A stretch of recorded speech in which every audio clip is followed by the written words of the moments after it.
So hello and welcome you all after long time. So काफ़ी खुशी होगी ये जानकर आप सबको कि अभी मैं रोमानिया में हूँ और ये वीडियो मैं रोमानिया से शूट कर रहा हूँ। तो इस वीडियो में मैं बात करूँगा आपसे कि मैं आपको कोचिंग प्रोसेस के बारे में बता सकूँ कि कितना टाइम मुझे इंडिया से रोमानिया में तक लगा और अभी यहाँ पे क्या माहौल है, कैसा क्या सब चल रहा है। फ़िलहाल तो काफ़ी ठंड है, बर्फ़ पड़ी हुई है घरों की छतों पर। और कैसा रहा मेरा यहाँ 3-4 महीने का एक्सपीरियंस। सितंबर में मैं यहाँ आया था, तो यहाँ आने के बाद मेरा कैसा एक्सपीरियंस रहा उन सब के बारे में, और आगे क्या क्या जॉब्स यहाँ पे हैं या मेरी जॉब कैसी है, कंपनीज कैसी हैं, क्या सैलरीज है। और एक बहुत खास बात थी जो इंसिडेंट हमारे साथ हुआ वो क्या था, और मैं उम्मीद करूँगा भगवान से वो किसी और के साथ ना हो, कभी भी ना हो। तो चलिए शुरू करते हैं। So now let's get started. You can show a very good view behind me. तो एक्चुअली मेरा प्रोसेस शुरू हुआ था मार्च 2022 में, जब मैंने एक अपनी इंट्रोडक्टरी वीडियो भेजी थी एजेंसी को, जो एजेंसी ने आगे फॉरवर्ड की कंपनी को। तो उस वीडियो को देख के उन्होंने यस बोल दिया था कंपनी ने कि ठीक है हमें ये बंदा चाहिए। तो उस टाइम मेरी कंपनी थी बेंचमार्क इलेक्ट्रॉनिक्स, जो कि यहीं पे गिम्बफ में है, ब्राशोव में, रोमानिया में। तो उसके बाद मई में मेरा इंटरव्यू हुआ, जिसमें कंपनी के एचआर और हमारी एजेंसी की एक लेडीज उन्होंने हमारा इंटरव्यू लिया था। तो मई में इंटरव्यू हुआ, तो 3 महीने के बाद हमारा वर्क परमिट आया। सितंबर 2022 में हमारा वर्क परमिट आ गया। तो यहाँ तक सब कुछ ठीक था। तो जब हम पूछते थे कि भाई कब तक, वो कह रहे थे कि दिसंबर तक आप चले जाओगे।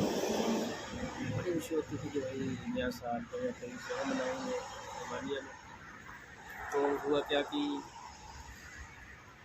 सितंबर के बाद अक्टूबर नवंबर में दिल्ली एम्बेसी में एक नया रूल आ गया, जो कि था कि अब जो भी न्यू वर्कर्स आ रहे हैं, जो भी न्यू वर्कर्स आएंगे उनकी अपॉइंटमेंट होगी एम्बेसी में, तो उनको एम्बेसी आना पड़ेगा।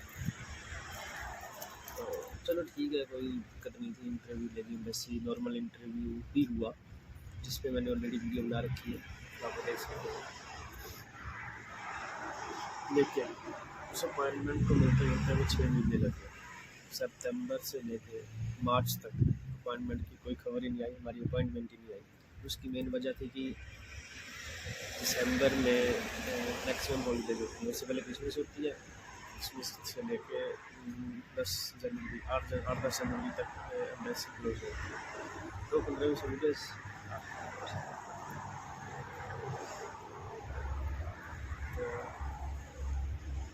8-10 जनवरी तक एम्बेसी रहती है बंद।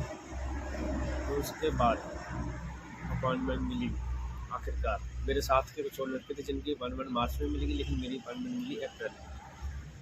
तो अप्रैल में जाके अपॉइंटमेंट मिली। तो दिसंबर वाला तो सपना खत्म हो गया था कि नए साल पे जाएंगे। तब तो ये था कि बस चले गए। काफ़ी दिक्कतें आई, लेकिन सब ठीक था अभी तक, तो ठीक था।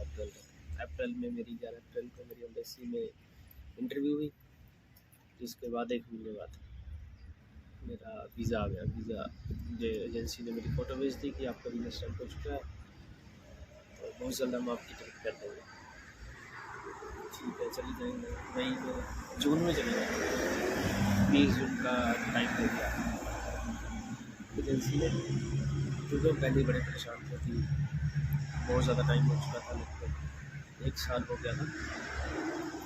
तो 1 साल में तो बंदा, जो हमसे बाद में जिन लोगों ने जाना था वो भी चले गए थे, जिन्होंने बाद अप्लाई किया था।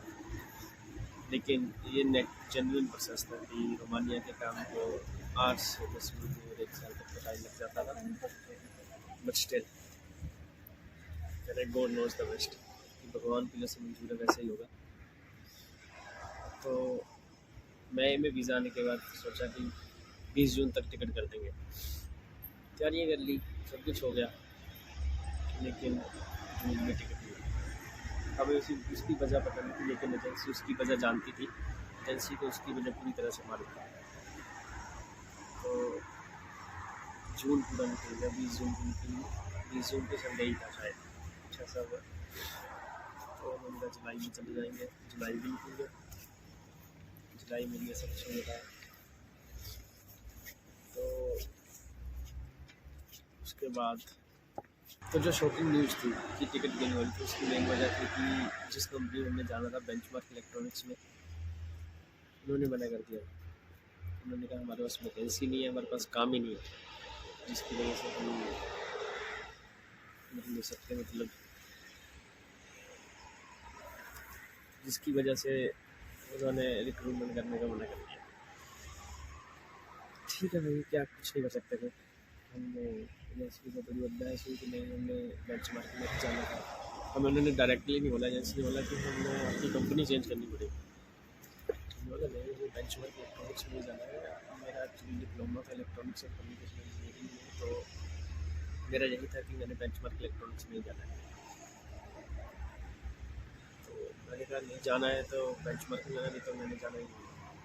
तो उसके बाद खुद ही जुलाई में जाके उन्होंने मेरी कंपनी चेंज कर दी एजेंसी ने। कंपनी अच्छी है जिसमें बहुत अच्छी कंपनी है, मेरी कंपनी से चाइनीज़ कंपनी है, बहुत अच्छी कंपनी है, 5 एज भी है, अच्छी सैलरी भी है। तो फिर ऐसा हुआ कि जुलाई भी निकल गया लेकिन टिकट फिर भी नहीं हुई। अगस्त आया, अगस्त में भी टिकट नहीं हुई। लोग कहते हैं कि वीज़ा आ जाए तो मतलब है कि 99% आपका काम हो चुका है, लेकिन हमारा वीज़ा भी आ गया, सब कुछ हो गया, लेकिन उसके बावजूद भी टिकट नहीं हो पाई। तो उसके बाद टिकट का कुछ न्यूज़ आनी शुरू होगी, तो तकरीबन 17 महीने हो चुके थे, 1.5 साल का टाइम हो गया था। तो 18 अगस्त में जाके बुलाते हैं, लास्ट में, अगस्त लास्ट में कहते हैं कि आपकी टिकट सितंबर फर्स्ट वीक में हो जाएगी, तो आप अपने पैसों का इंतज़ाम कर लीजिए। ठीक है, इतनी बार बोल दिया तो अब कौन सी नई बात है कि अब भी इनका बहाना ही है। नई कंपनी का वर्क परमिट आ गया तो मुझे थोड़ा सा लगने लग गया कि हाँ भाई थोड़ा काम शुरू कर दिया इन्होंने। तो सितंबर में फर्स्ट वीक में मैं उनके पास गया एजेंसी के पास, तो मैंने कुछ पैसे जो बचे थे वो दे दिए, और फिर उन्होंने कहा कि आपकी 13 सितंबर की टिकट है। ये सुन के काफ़ी खुशी हुई, लेकिन वैसे खुशी नहीं हुई जो पहले होने वाली थी। चलो एट लास्ट, कहते हैं ना कि जब काम शुरू किया तब तो ये नहीं सोचा था कि इतना टाइम लगेगा, लेकिन एक सपना था कि बाहर जाना है। तो पंजाबी में कहते हैं ना कि बाहर जाने के लिए क्या चाहिए, तो बाहर जाने के लिए कहते हैं कि कीड़ा होना चाहिए बंदे के अंदर। मेरे अंदर भी वो कीड़ा था, लेकिन वो 18 महीने में बहुत कम हो गया था कि अब ऐसा लगता ही नहीं था कि हम बाहर जा रहे हैं। ठीक है, अच्छी बात है कि टिकट हो। मेरे और मेरे साथ का एक लड़का था, उसकी भी हमारे साथ टिकट है। तो इसी बीच जब हमारी टिकट नहीं होनी थी तो मैंने कंपनी भी ज्वाइन कर ली थी चंडीगढ़ में, क्योंकि मुझे ऐसा लग रहा था कि शायद ही अब टिकट हो पाएगी, कि चलो इतना टाइम ख़राब किया है तो टाइम नहीं ख़राब करते हुए कोई कंपनी घूमती देख लेते हैं अभी टाइम से। तो मैंने कंपनी ज्वाइन कर ली थी, लेकिन फिर मैंने 31 अगस्त को कंपनी छोड़ के वापस घर आ गया। तो 14 सितंबर को हम रोमानिया आ गए। 14 सितंबर को हम रोमानिया आ गए। तो रोमानिया आने की कुछ एक क्लिप्स दिल्ली से रोमानिया के आप देख सकते हैं।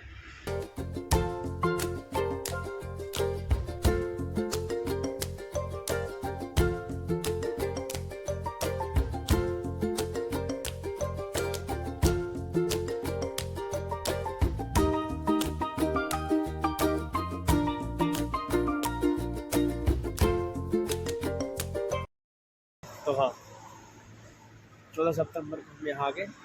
तो आपके लिए भी ये बहुत ज़रूरी एक बात थी कि अगर आपको अपनी एजेंसी कहे कि आपकी कंपनी में काम नहीं है, इस अभी काम करना, तो आप कह सकते हैं कि हमारी कंपनी चेंज करें। हमें भी यहाँ तो लगना है कि कंपनी चेंज हो सकती है, कोई बड़ी बात नहीं है कंपनी चेंज करने का। अगर आप इंडिया में और आपका कंपनी में काम नहीं है, कुछ भी कंपनी क्लोज हो जाती है उस बीच, क्योंकि 1 साल का टाइम पीरियड काफ़ी होता है वीज़ा प्रोसेसिंग में, तो आराम से ये सब हो सकता है।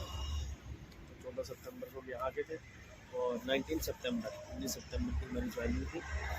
उससे पहले हमारा मेडिकल हुआ कंपनी में, कंपनी बेंचमार्क से तो काफ़ी अच्छी कंपनी है। 19 सितंबर और फिर हम जाने लगे, हमारी ट्रेनिंग शुरू हो गई 21 सितंबर को। कुछ और हमारे साथी वो भी पहुँच गए, ज्वाइनिंग हो गई थी। फिर सब कुछ ठीक ही चल रहा था, शिफ्ट्स लगनी शुरू हो गई थी। पहले हमने सिर्फ डे में ही काम किया, हमने रूल्स वगैरह, सेफ्टी रूल्स वगैरह बताए।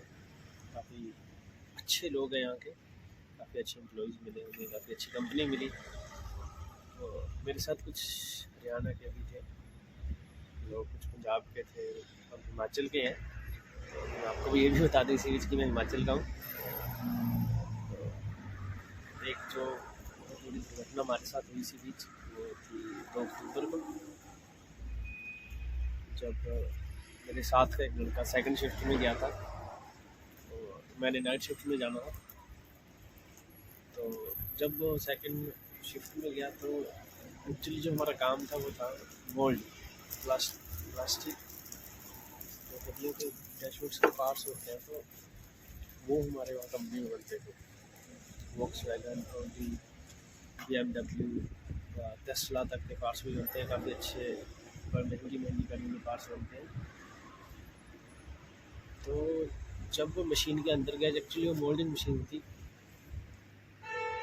तो जब वो पार्ट लगाने अंदर गया मशीन के, जब वो मशीन के अंदर गया तो पता नहीं क्या हुआ कि शायद किसी ने गलती से, या कुछ भी कह सकते हैं, लेकिन कुछ पता नहीं, किसी को भी अभी तक कि कुछ भी पता नहीं चला है कि कैसे वो अंदर से उसका पैर स्लिप हुआ और वो, या किसी ने बाहर से बटन प्रेस किया और वो मोल्ड के बीच में प्रेस हो गया और जिसको उसकी डेथ हो गई। ये बहुत ही बड़ी दुर्घटना थी, बहुत ही बड़ी दुर्घटना थी जो ना अभी हमने देखी थी। और ये हमारी बहुत न्यू थी, हमारी कंपनी नई थी, हम खुद नए आए थे यहाँ पे, हमें कुछ पता नहीं था कि क्या करना है क्या नहीं करना है। तो मुझे तो पता भी नहीं था कि क्या हुआ है। तो मैं खाना खा के तैयार हुआ था, मेरी नाइट शिफ्ट थी, मैं जाने वाला था। तो कंपनी से ही कुछ वापस आते हैं लोग, तो मैंने बताया कि ऐसे सूरज मेरा रूममेट भी रहा है। वो जब शुरू में आया तो हमारे रूम ही था। वो बहुत अच्छा लड़का था हमारे साथ, वो मैरिड था, 3 बच्चे हैं उसके। बहुत ज़्यादा दुख हुआ था हमें, और मन की आप देख सकते हैं कितना ज़्यादा खुश था जब वो आया था। उसने इंस्टाग्राम पे वीडियो भी डाली थी जब वो घर से आया था। तो जो दुख हमें उस दिन हुआ वो कभी नहीं हो सकता। शायद वो रात जब हम कंपनी में भी गए तो सारी रात हमने रोके ही काटी थी वो रात, कि हमारे साथ का एक लड़के के साथ ऐसा हो गया, शायद कल को हमारे साथ भी ऐसा ही हो जाएगा। लेकिन शायद भगवान की ये मर्जी थी कि वो 18 महीने इंडिया में अपनी मौत का इंतज़ार कर रहा था।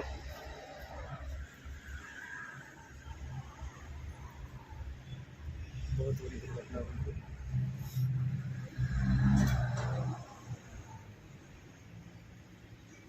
उसके बाद कंपनी ने हमें 1-2 दिन की छुट्टी दे दी और कंपनी में काफ़ी टेस्ट माहौल रहा। पुलिस आई, एम्बेसी से कुछ बंदे आने शुरू हो गए, बट कंपनी ने रिस्पॉन्सिबिलिटी ली। कंपनी ने इसको नज़रअंदाज नहीं किया, उन्होंने हमारी उसी टाइम फिर से दोबारा से ट्रेनिंग शुरू कर दी, सेफ्टी रूल्स दोबारा से समझाने शुरू कर दिए, और पूरा 1 महीने तक हमें मशीन से दूर रखा और सिर्फ हमें कहा कि आपने सिर्फ देखना है, मशीन को आपने ऑपरेट नहीं करनी है।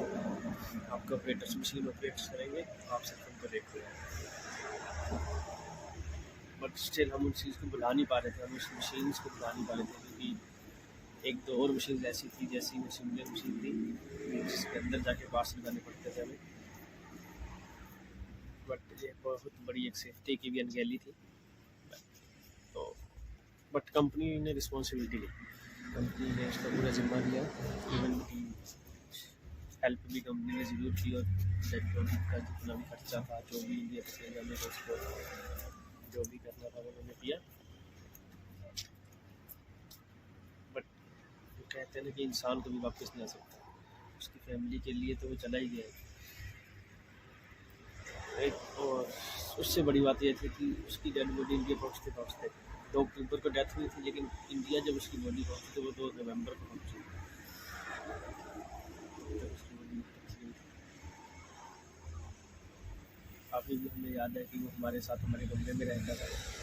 आज भी उस मशीन पर हम जाते हैं तो उसकी याद आती है। तो आप सबके लिए बहुत बड़ा लेसन है, मेरे लिए भी, हमारी कंपनी के लिए भी। You are working, please be safe, please wear all safety equipments.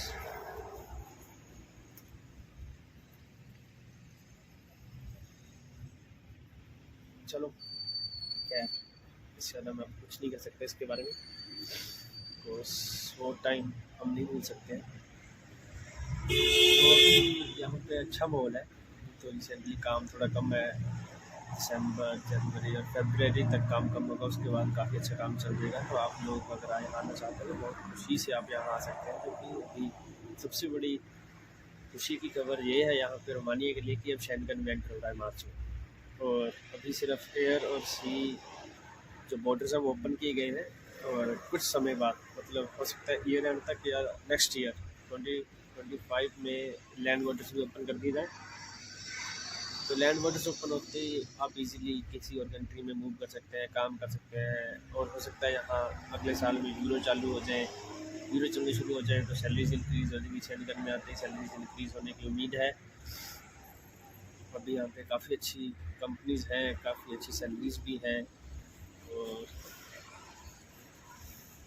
हमारी सैलरी भी अच्छी है। हमारी सैलरी तकरीबन 3000 ले तक अप्रोक्सीमेटली हमारी सैलरी होती है, बन जाती है ओवर टाइम या कुछ भी ऐसे नाइट में डाल के। तो अच्छी सैलरी है। तो कंपनी अलग से फूड का जितना भी खर्चा होता है वो हमें अलग से देती है हमारी कंपनी। बाकी बोनस वगैरह हर 3-4 महीने में बोनस आते हैं। वुमेंस डे पे, क्रिसमस पे, ईस्टर पे बोनसेज आते हैं। काफ़ी अच्छा एक्सपीरियंस था 3-4 महीने का। बस उस एक इंसिडेंट को छोड़ के जो भी हुआ काफ़ी अच्छा था।